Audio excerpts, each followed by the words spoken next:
ಮನುಷ್ಯ ಜೀವನದಲ್ಲಿ ಸಹಬಾಳ್ವೆಯಿಂದ ಬದುಕುವುದನ್ನು ಕಲಿಬೇಕು. ನಾನು ಅನ್ನೋದು ಅಹಂಕಾರ, ನೀನು ಅನ್ನೋದು ಭೇದ, ನಾವು ಅನ್ನೋದು ವೇದ. ನಾವು ಅಂತಂದ್ರೆ ಕೇವಲ ಮನುಷ್ಯ ಮಾತ್ರನಲ್ಲ, ಆ ಭಗವಂತ ಏನು ಸೃಷ್ಟಿಸಿದಾನಲ್ಲ, ಸರ್ವ ಜೀವರಾಶಿಗಳನ್ನು ಒಳಗೊಂಡಂತೆ ಸಹಬಾಳ್ವೆಯಿಂದ ಬದುಕುವುದನ್ನು ಕಲಿಬೇಕು.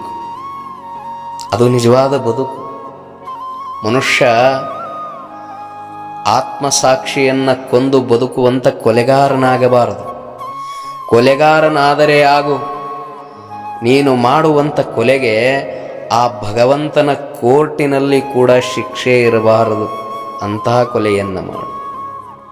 ಅಂದ್ರೆ ನಿನ್ನಲ್ಲಿರುವ ದುಷ್ಟ ಯೋಚನೆಗಳನ್ನು ಕೊಲ್ಲು. ದುಷ್ಟ ಯೋಜನೆಗಳನ್ನು ಕೊಲ್ಲು. ಯಾವಾಗಲೂ ನಿನ್ನನ್ನು ಅಪರಾಧಿ ಸ್ಥಾನದಲ್ಲಿ ನಿಲ್ಲಿಸುವಂಥ, ನಿನ್ನ ಒಳಗಡೆ ಇರುವಂಥ ನಿನ್ನ ಶತ್ರುವನ್ನು ಕೊಲ್ಲು.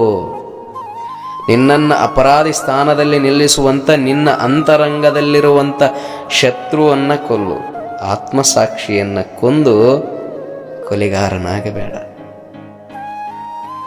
ಯಾಕಂದ್ರೆ ಆ ಭಗವಂತನ ಕೋರ್ಟಿನಲ್ಲಿ ನೀವು ನಿಂತಾಗ ನಿಮ್ಮ ಪರವಾಗಿ ವಕಾಲತ್ತು ವಹಿಸಬೇಕಲ್ಲ. ಅದಕ್ಕೆ ನಿಮ್ಮ ಆತ್ಮಸಾಕ್ಷಿನ ಬೇಕಾಗ್ತದ. ಈ ಕೋರ್ಟ್ಗಳಲ್ಲೆಲ್ಲ ಬೇರೆ ಹ್ಯೂಮನ್ ಸಾಕ್ಷಿಸ್ ನಡೀಬಹುದು, ಆದರೆ ಅಲ್ಲಿ ನಿನ್ನ ಆತ್ಮಸಾಕ್ಷಿ, ನಿನ್ನ ಪರವಾಗಿ ವಕಾಲತ್ತು ವಹಿಸಕ್ಕೆ ಆತ್ಮಸಾಕ್ಷಿನ ಬೇಕು. ನೀನು ಇಲ್ಲೇ ಆತ್ಮಸಾಕ್ಷಿಯನ್ನು ಕೊಂದು ಬದುಕಿದ್ದೆ ಆದರೆ ಅಲ್ಲಿ ನಿನ್ನ ಪರವಾಗಿ ವಕಾಲತ್ತು ವಹಿಸುವುದಕ್ಕೆ ಯಾರು ಇರುತ್ತಾರೆ? ಹೌದಾ ಇಲ್ಲ?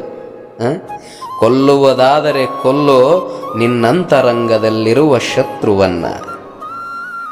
ಆತ್ಮಸಾಕ್ಷಿಯನ್ನು ಕೊಂದು ಕೊಲೆಗಾರನಾಗಬೇಡ. ಬದುಕು ಬಹಳ ಸುಂದರವಾದಂತಹ ಇದು ಒಂದು ಕಾಣಿಕೆಯಾದ ಭಗವಂತನ ಉಡುಗೊರೆ. ಇದನ್ನು ಭಾಳ ಸುಂದರವಾಗಿ ಬದುಕಬೇಕಂದ್ರೆ ಆತ್ಮವಿಶ್ವಾಸದಿಂದ ಬದುಕಬೇಕು. ನಮ್ಮ ಅಂತರಂಗದಲ್ಲಿರುವಂತಹ, ನಮ್ಮನ್ನು ಅಪರಾಧಿಯಾಗಿಸುವಂತಹ ಒಬ್ಬ ಶತ್ರು ಏನಿದಾನಲ್ಲ, ಅವನನ್ನು ಕೊಂದು ಬೇಕಾದರೆ ಕೊಲೆಗಾರನಾಗ. ಆತ್ಮಸಾಕ್ಷಿಯನ್ನು ಕೊಂದು ಕೊಲೆಗಾರನಾಗಬಾರದು.